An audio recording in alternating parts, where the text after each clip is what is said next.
Salut à toi, bienvenue sur cette nouvelle vidéo sur LinkedIn. Dans cette vidéo, j'aimerais qu'on change d'état d'esprit, qu'on pense que LinkedIn, c'est pas un CV, c'est un site internet. D'accord? Donc tous les conseils que je vais te donner pour optimiser ton profil, c'est dans le but de pouvoir convaincre, c'est aussi dans le but de faire en sorte que ton image, que ta marque personnelle soit plus impactante, soit plus forte directement sur LinkedIn. Avant de commencer la vidéo, je te rappelle que tu peux prendre un rendez-vous téléphonique avec moi. Il y a mon planificateur d'agenda. Je vais mettre le lien dans la description. Je t'invite à le faire. Je t'offre 30 minutes de coaching pour t'apporter les premiers conseils sur ta réflexion sur LinkedIn. Il y a vraiment beaucoup d'opportunités aujourd'hui sur cette plateforme. Donc, les conseils que je vais te donner pour optimiser ton profil LinkedIn. Moi, les conseils que je donne, c'est souvent, je répartis le profil à travers 3 blocs. Le bloc du haut, le bloc du milieu et le bloc du bas. Je vais te donner ensemble, je vais te donner des premiers éléments de réflexion. Tu vas pouvoir passer à l'action à la fin de cette vidéo, donc regarde bien jusqu'à la fin de la vidéo parce que c'est vraiment des éléments concrets, pratiques pour progresser sur la plateforme. Donc, premier élément qu'on va voir ensemble, c'est le bloc du haut. Donc, le bloc du haut, tu as tout ce qui est notamment sur la bannière, sur la photo et sur le titre du profil.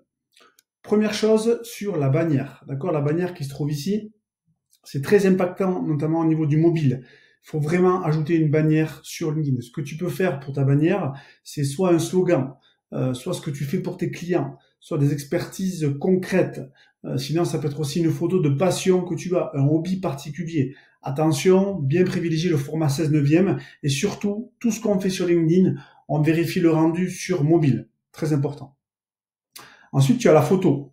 Tu as la photo et il faut bien avoir une photo professionnelle. Il n'y a pas de règle après spécifiquement sur une photo comme un portrait, ce que j'ai moi. Je connais des gens aussi qui ont des photos, on les voit vraiment dans toute leur longueur, dans toute leur hauteur, on y va avec leurs pieds aussi. C'est tout à fait possible. C'est à toi de le voir. Voilà, avec un téléphone, tu peux faire une photo de manière qualitative. C'est très important de la refaire parce que c'est ta première réputation que tu vas faire, notamment sur LinkedIn. Et la réputation, tu peux la faire qu'une seule fois. Très important au niveau de la photo.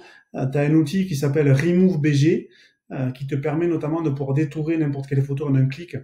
Tu peux l'utiliser aussi, Remove BG.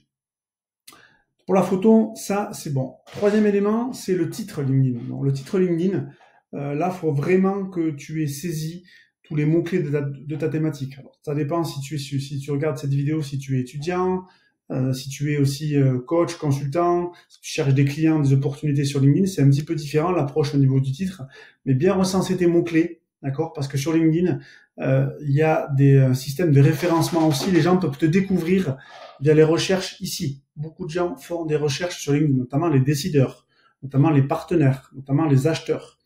Il faut bien mettre des mots-clés à ce niveau-là. Très important de faire ça pour bien avoir en tête que c'est comme ça qu'on va te détecter aussi plus facilement sur LinkedIn. Donc un titre qui représente ce que tu fais et aussi qui peut bien représenter aussi les mots-clés de ta thématique ou du secteur que tu veux appréhender. Là, c'est pour le bloc du haut. Au niveau du bloc du milieu, donc on va avoir tout ce qui est la partie sur la partie les infos, d'accord, le résumé aussi, l'onglet notre sélection, et puis après tout ce qui est sur les apparitions dans les résultats de recherche. Je vais te donner 3 éléments concrets que tu peux mettre en pratique. Donc ici, la partie info, elle est juste là.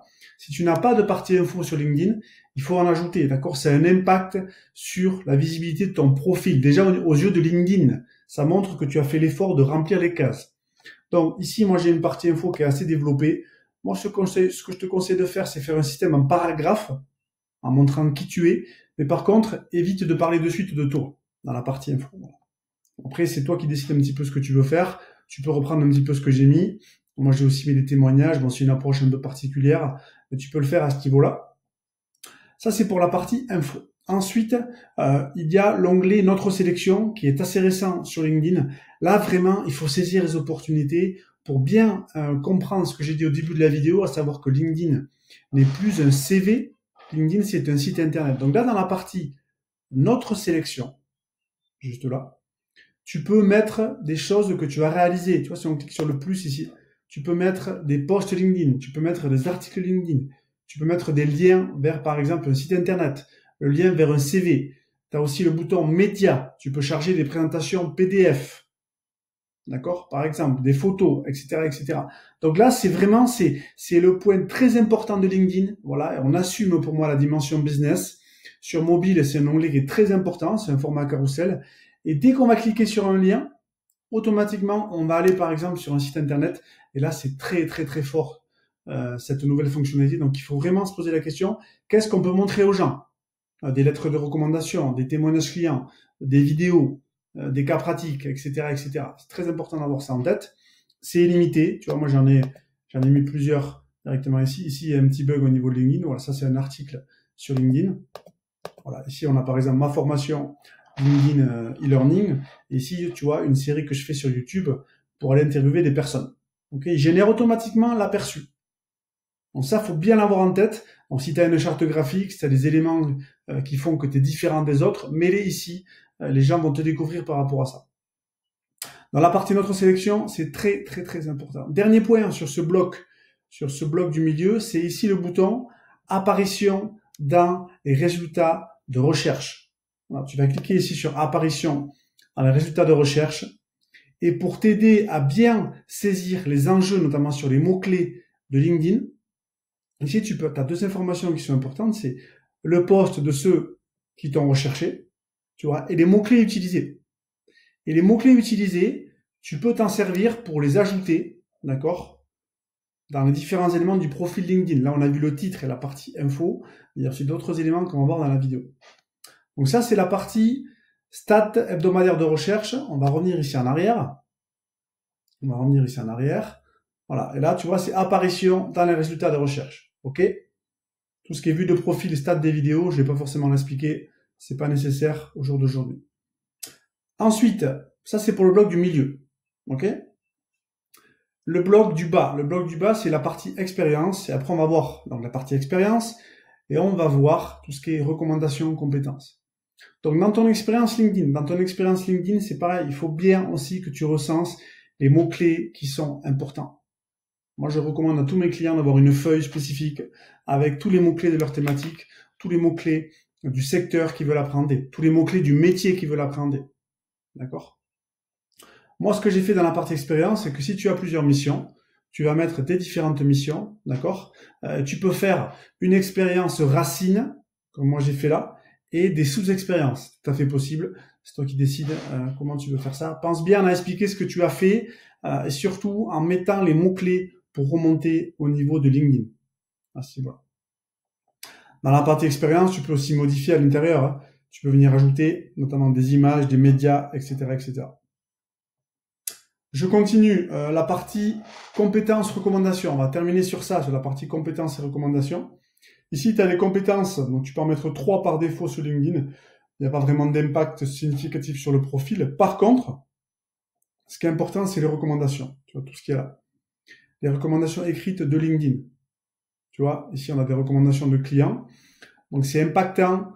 Déjà, ça apporte de la preuve sociale sur ce que tu fais sur LinkedIn et c'est une incidence sur la visibilité de ton profil. Moi, je vais plus loin, c'est-à-dire que des témoignages que j'ai ici sur LinkedIn, je les mets notamment dans la partie info de LinkedIn, dans mon résumé. D'accord? Parce que j'ai bien expliqué pendant cette vidéo que il fallait changer l'état d'esprit, il fallait bien avoir en tête que LinkedIn, c'est un site internet. Donc, il faut agir, il faut que les gens convertissent, il faut que les gens passent à l'action au niveau du profil. Donc, la partie recommandation, c'est très impactant. Ça marche très, très bien. Je t'invite à faire une liste de 3-4 personnes auxquelles tu pourrais demander une recommandation dès le visionnage de cette vidéo. D'accord? Et si tu peux cliquer sur le bouton solliciter une recommandation.